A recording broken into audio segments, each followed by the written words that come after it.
like a man, even though you walk alone. Why court approval once the road is known? Let come who will, but if they all turn home, the goal still awaits you. Go on alone. Follow your dream, though it lead to worlds unknown. Life's but a shadow, once our dreams have flown. What if men cry, your dream is not our own?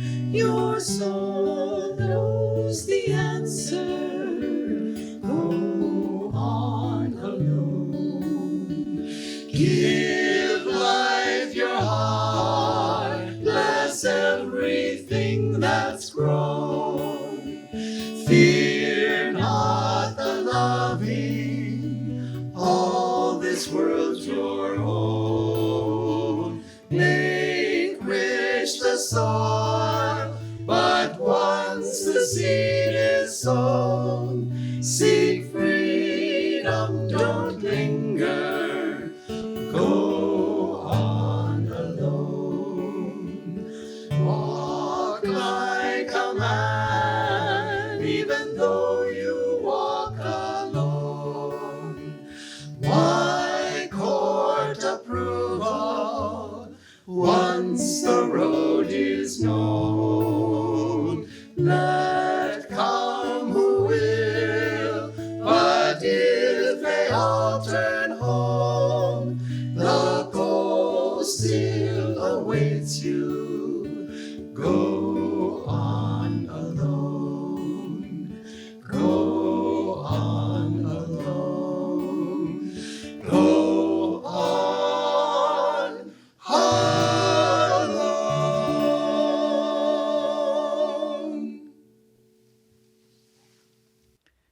Good morning, everyone. My name is Swami Devaki, and with me is Dr. Michelle. And to all of you online, very good morning to you and welcome. And this morning's reading is from Rays of the One Light. These are weekly commentaries from the Bible and the Bhagavad Gita, written by Swami Kriyananda, based on the teachings of Paramhansa Yogananda. And this week is The Law is Perfected in Love. Truth is one and eternal.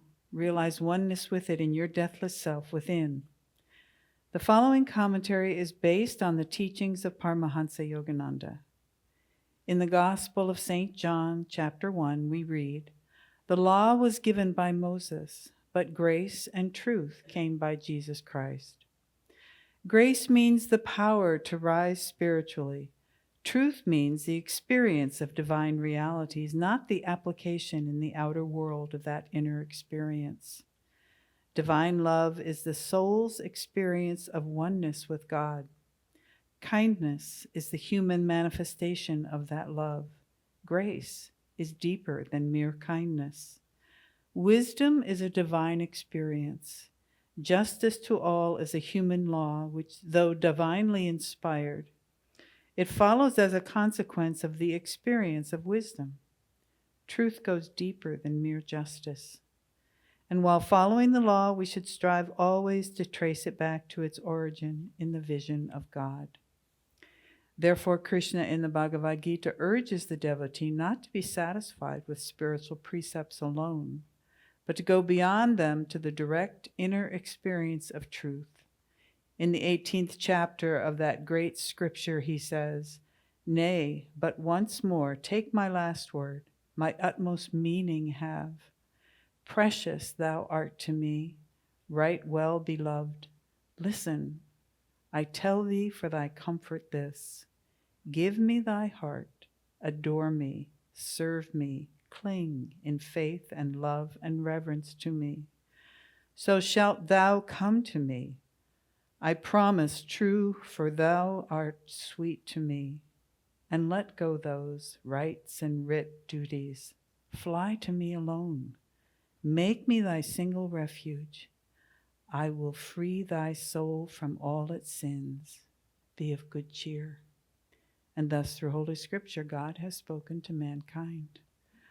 Om, Om, Om.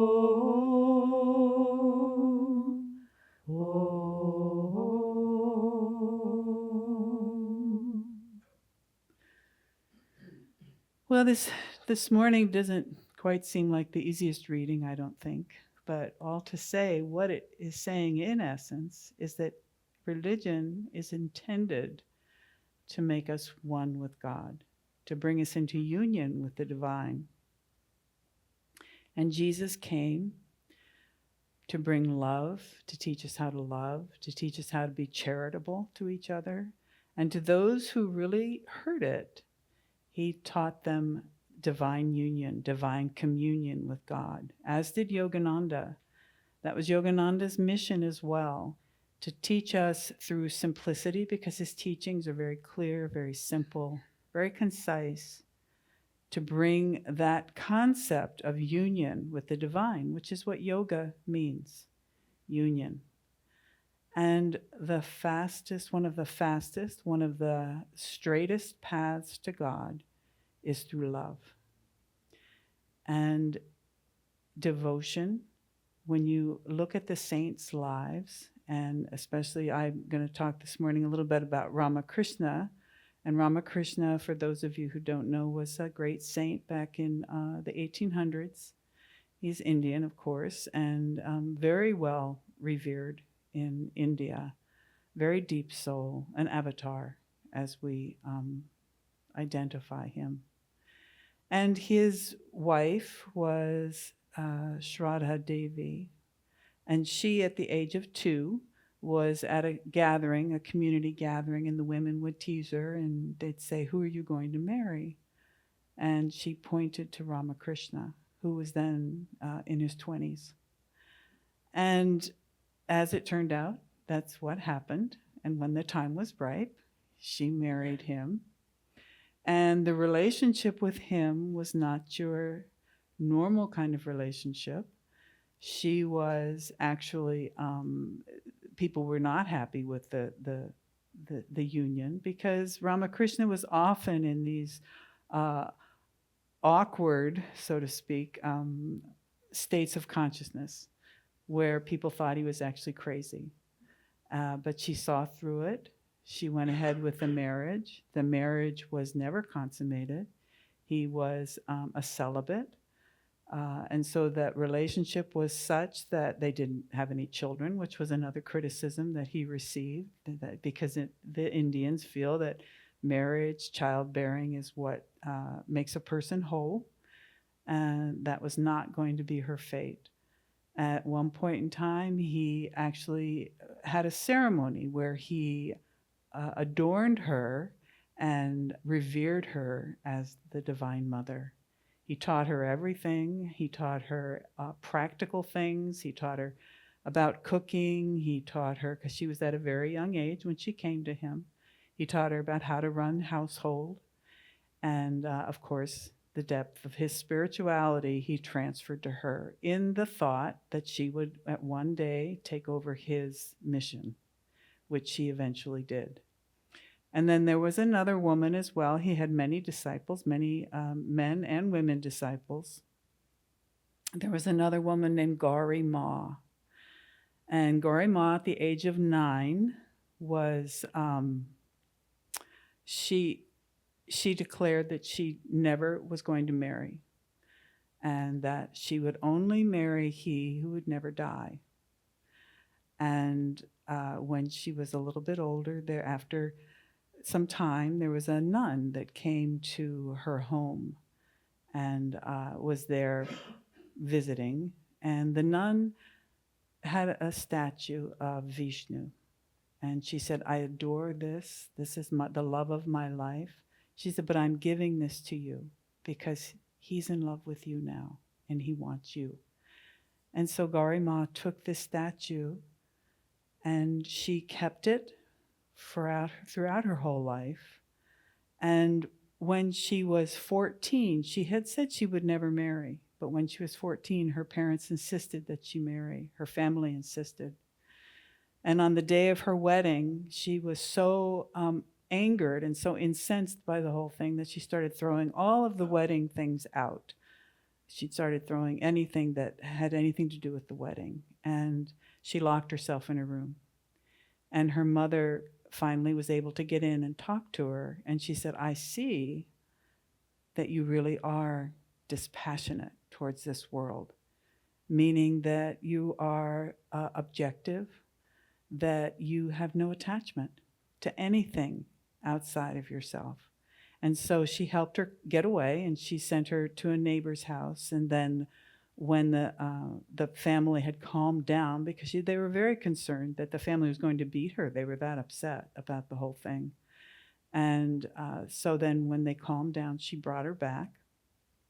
And then at the age of 18, she went with some family members, cousins and aunts, and they went on pilgrimage. And Gauri Ma, after 3 days, disappeared. She had always wanted to be an itinerant nun, which is a nun that travels around. She'd always wanted that. So she disappeared from the family. And she hid herself in a bush. And the family went on. And then she, for the next 3 years, did everything to keep herself concealed, would not go into any public places where she might have been recognized. And she would go to great lengths to disguise herself. Sometimes she dressed as a man. She followed a band of nuns and monks that were traveling around, but she would sometimes disguise herself as a man, cut her hair, put dirt on her face and on her body so that she would disguise her beauty so that no one would recognize her. And then for 3 years, she went through very severe austerities, traveling through the Himalayas. And she did a lot of fasting. She did a lot of reciting her mantras, a lot of meditation. And then eventually what happened was that she had a vision of Sri Ramakrishna's feet. And then she met him when the time was right and became very close to his wife, Shraddha Devi, as well as him. And as a matter of fact, let me just back up a little bit. She would even say when asked, when anyone tried to get her to identify herself, she would say, I'm traveling with my husband, meaning she had the statue of Vishnu around her neck, and that's really what she was referring to. Mm. So she went on to meet Ramakrishna, and then he became her guru. And he gave her a mission, and her mission was to work. He wanted her to take women, work with poor women, work with the pain that they suffered. He wanted her to take them and help them. And so eventually, when the time was right, she started an ashram for women, and she became one of the four running educators for women at that time, which took them into New India. So the whole point of this story is the love and the devotion that she had. And as we're told, this love is what carried her through this. But it was deeper than that. It was union. That was this divine union that she had with Lord Vishnu, and ultimately what she had with with Ramakrishna as well. As the Krishna and the gopis, you've heard the stories of the gopis, and this divine union that they have. There was someone one time who told me Swami Kriyananda has loved big in the past, as has Yogananda, loved big. Many people, incarnation after incarnation, many of you, all of you probably who are sitting here today, have felt this divine love, this union with Yogananda. And we go through these outward rituals, we go through the mention of the 10 Commandments. We go through those, like, for instance, thou shalt not kill. We go through that because it takes us deeper to God. It's not because God is saying to us, if you don't follow this, I'll be very unhappy with you. It's more that they're taking us deeper. So thou shalt not kill helps us to understand that there's a unity that underlies everything in this universe. Each creature, there's a unity. Bearing false witness, when they talk about that in the Ten Commandments, the ability to get to the truth of something, to see beyond the delusion. That's what these rituals, these commandments, these laws that we are learning about, that we follow, that's what they're trying to do, is take us even deeper into this union with the divine. And so when Ramakrishna, his love was so expansive, his love was very impersonal, and yet very personal, very aware of every single thing that every one of his devotees was going through, very aware of their pain and of their suffering, but at the same time extremely detached and impersonal, so that he could then guide. But that is the divine love that we feel. And sometimes God puts us through the most horrific experiences to soften our hearts. When you hear about the saints and you hear about some of them describe this divine communion with God, like as if God has taken a sword and plunged it into their heart to open up that aspect of who we are, which is what we're all going for. Sometimes you feel as if he's taken your heart and just thrown it against the wall, just to get it to soften, to open up. There's a story about when Krishna, who one of his favorite gopis was Radha, and they were walking together, and he said, "Would you like me to carry you?" And she said, "Oh yeah, I'd love it." I mean, they had a very divine connection. And then she got on his back, and then he disappeared. And why did he disappear? Because her ego got in the way, and she had this attachment to what he was in form. This was something that was saying to her, oh, her pride came through. How wonderful to have Krishna carry me. But what the lesson there was to know that when we meet someone who we fall in love with, we are holding on to something that's not real, because what they're doing is we're not loving that object.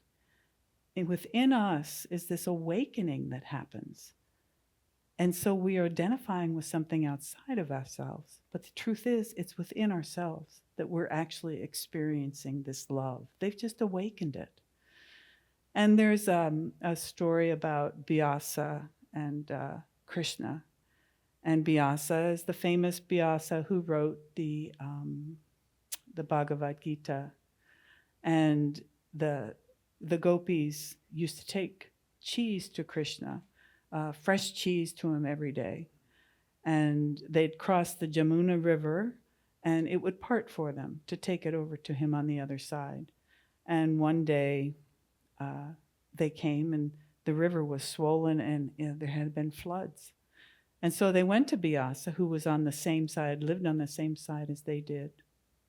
And they went to Vyasa, and they said, please, can you help us? And he said, well, they said, we're trying to give cheese to Krishna. He said, give cheese to Krishna? He said, Krishna, Krishna, Krishna. That's all I hear you ever talk about. Krishna, Krishna, Krishna. How come nobody ever talks about me? And they said, well, we have some cheese here. We'll give you some of this cheese, just some of it. If you could take some, please help us. So he ended up devouring all the cheese. He left a little tiny piece. And then he got up and he waddled down to the Jamuna. He was stuffed. And he said, Jamuna, if I have not eaten any cheese, I want you to part. And the river parted. And the whole time the gopis are looking at each other like, he's such a pig. What did he do? He's like, he's eaten it all as if he's going to do anything. But when they saw that parting, they didn't question it. They ran across to Krishna. They got to the hut. And they had expected Krishna to be sitting outside, but he wasn't, which he normally did because his devotion, he didn't want the cheese. He loved the devotion that came with that cheese. And he was sitting outside, or he was in his hut, and they peeked in and they saw him lying on his sofa, and he was stuffed. And they said, Krishna, we brought some cheese. Oh, I can't eat another bite. And what do you mean, Krishna? We haven't given you anything? He said, oh, that Vyasa, he's just been feeding me. He thought of me the whole time he was eating, and I'm just stuffed.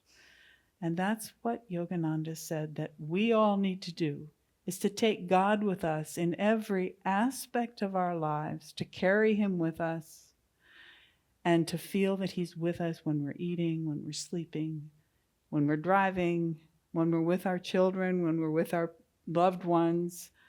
Everything, every aspect of our lives, we need to believe that God is with us. And I just want to end with, I think, a beautiful, going back to Gauri Ma. When she passed, she had done her due diligence. And when I talk about these relationships, these one-on-one relationships with the divine, you know, we've often referred to nuns and monks and people who have led lives of celibacy, but it's not just that. There are many, many great souls who are householders. You look at Masters or his mother and father, and look at others who are householders who have the same relationship with God, that we all have to carry that with us. That devotion, that commitment to whatever it is that God had given us. And Gauri Ma had a specific role that God had given her that came through Ramakrishna. But at the end of her life, she'd become ill. Her body was failing her. And it was the day before Shivaratri. And she turned to one of her companions and she said, Ramakrishna is pulling the string on me now.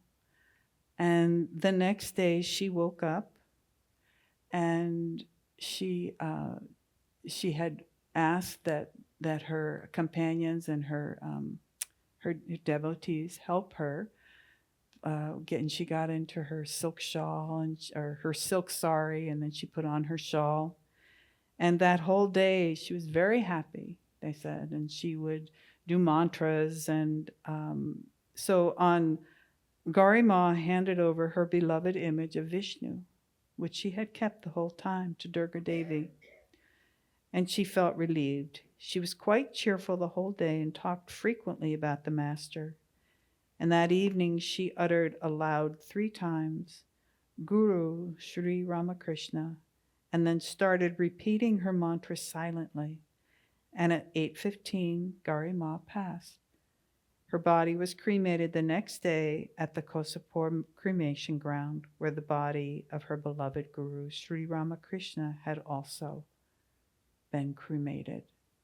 And that's the goal for each and every one of us, no matter what your walk in life is that union, that divine union with the beloved, coming through the role of the Guru, coming through God himself, he who will never die.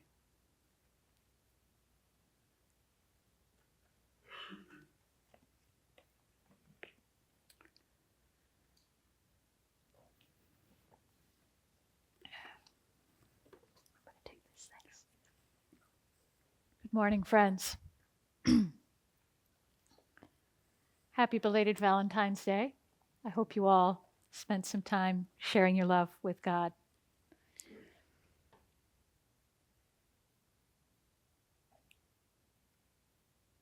I want to go back to this Gita reading.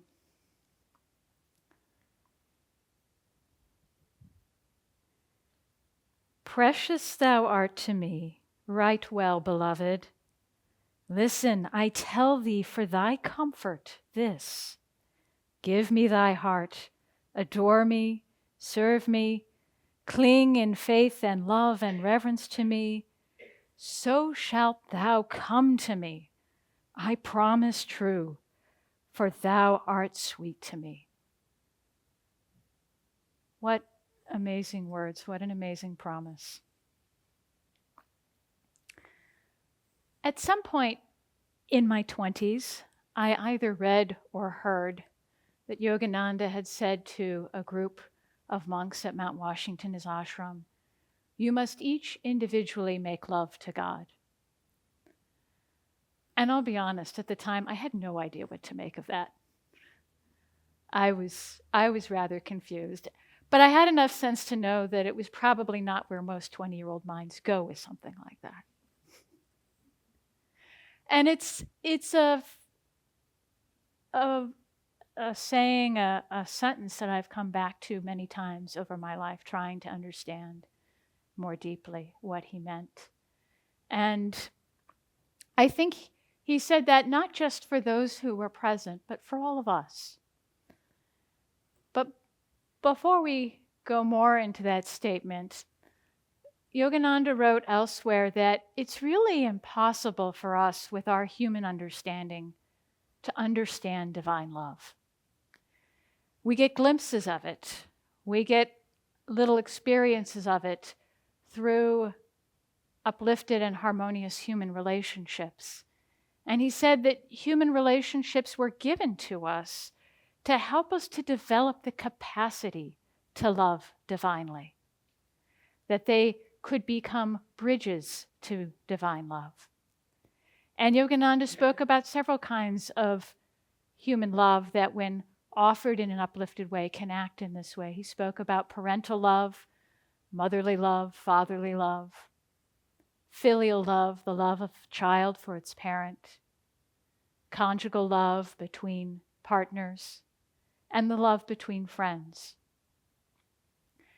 And a few years ago, maybe about a year after I had been dating my now husband, Alan, I really came to understand the truth in what Yogananda was saying about how human love could be a bridge to understanding divine love. Because I really began to feel that for the first time in my life, I was really starting to understand what divine love was all about because of my relationship with Alan. So I want to share a couple of stories with you from our early days dating and how that helped me understand divine love. And maybe it'll help you. So on our second date, we had met up at the Ananda Center in Maine for a Saturday morning meditation, and then we were going to go see a movie in the afternoon. And we had some time in between. So Alan drove us out to a park along the coast, and it was one of those sparkling yet blustery New England winter days. I think it was 25 or 30 degrees outside, and the sun was shining, but the wind was also out. And so we were all bundled up in our down parkas. And we walked along the boardwalk and then out onto some rocks. And the waves were crashing, the ocean waves were crashing on those rocks beneath us. And Alan whipped out of his coat 2 cardboard tubes like you would have wrapping paper wrapped around and handed one to me. And we had a lightsaber duel on the rocks overlooking the ocean. It was so picturesque, so cinematographic, with the brilliant blue sky and the ocean waves crashing. And at one point, one of those cardboard tubes went flying into the ocean. And I won't tell you who won the lightsaber duel, but what I will tell you is that Alan won my heart. And that's what Divine Mother does with each of us. She woos us.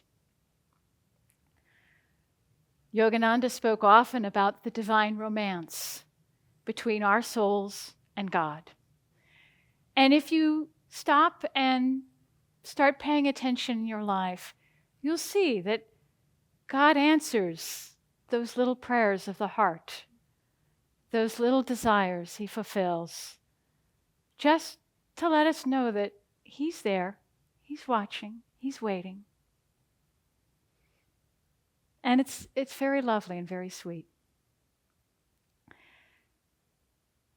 When Al and I first started dating, we lived a 3-hour car drive away from each other. He was in Central Maine, I was in Boston, Massachusetts. And we both had very demanding day jobs, so weeknight dates were not an option. And I just wanted to make sure that I was setting proper expectations in the beginning, like I am now. I was a very busy woman then, and I didn't think there was any way that we were going to be able to get together every weekend. So I told him that. And you know what? 5 of those 6 weekends we got together. And that's how it is when you're in love. You just want to spend time with your beloved. A few months into our relationship, my sister and brother and I were taking our parents to Hawaii for their 50th wedding anniversary. And my dad, perhaps intuitively sensing what might come to pass, was fairly insistent that I invite Alan to join us on this trip. Or maybe he just really wanted to meet Alan, I don't know. And so I invited Alan, but I gave him lots of room and caveats. I know it's short notice. I know you can't take time off of work. It's okay if you can't come. In 24 hours, he had his tickets. and then got my ticket information so he could figure out and rearrange our seats so we could sit next to each other all the way to Hawaii and back. And he was so excited that he was going to get to sit right next to me from Boston all the way to Hawaii, because he had never spent that much continuous time in my presence before. And how many of us wake up in the morning and say, "Good morning, God. I'm so excited I get to spend the entire day with you today." No, probably not. Most of us, myself included, usually forget about God before breakfast is over. But this is what is possible, and this is what human love can teach us about learning how to love divinely.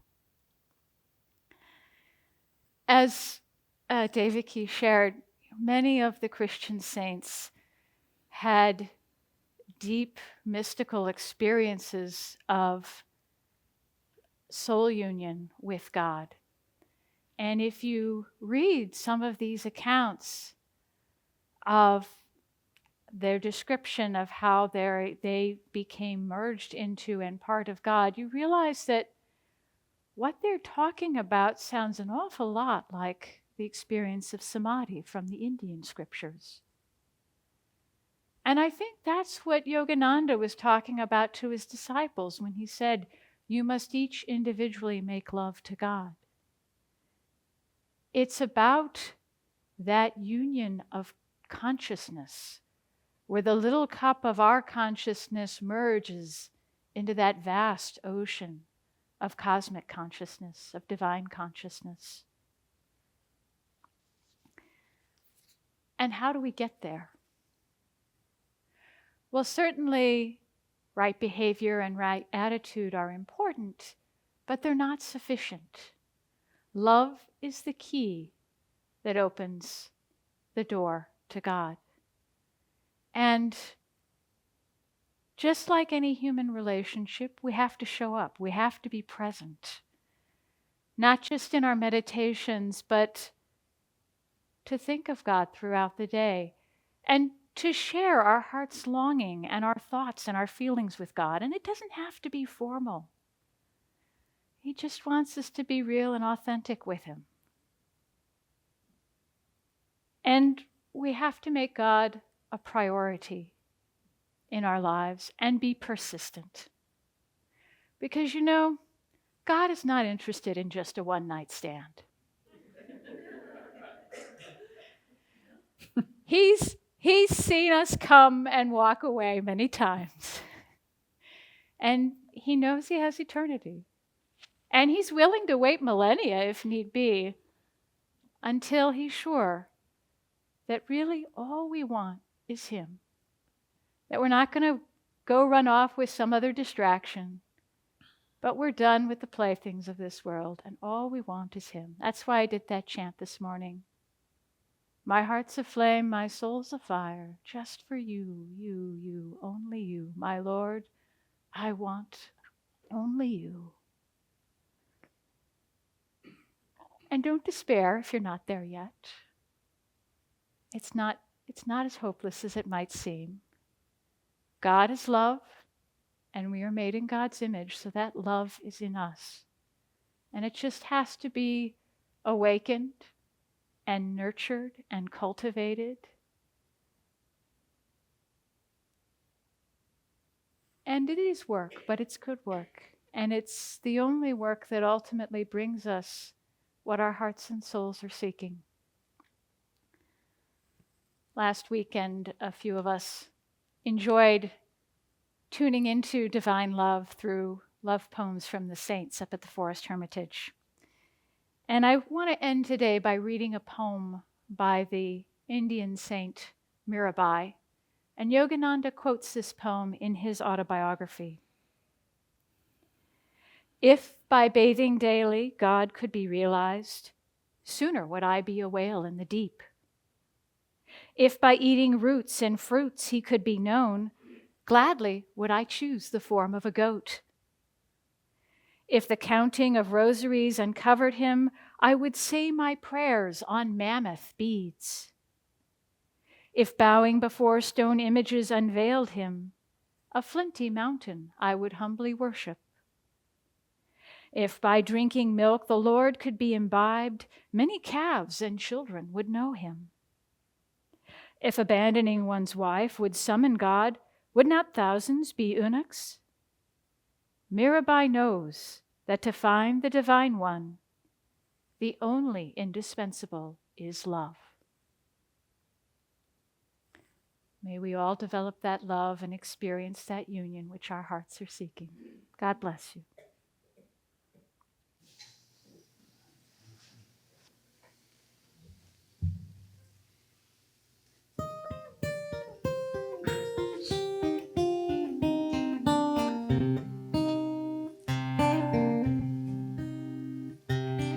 What is love? Is it only ours? Or does love whisper in the flowers? Surely we, children of this world, could not love by our own powers. What is joy? Is it just a dream? Or does joy lie in every stream? Are the clouds mindless after all?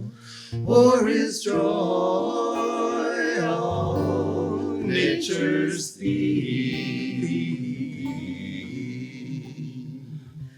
God is dead, so men say. Can't they see all life's display? Not a church binds Him as its own. Not a creed makes Him fully known. Foolish we, if we limit Him. Every atom is His throne. What is love? But is it only hearts? Or does love whisper in the flowers? Surely we, children of this this world could not love by our own powers. What is love? What is love? Is it love we touch?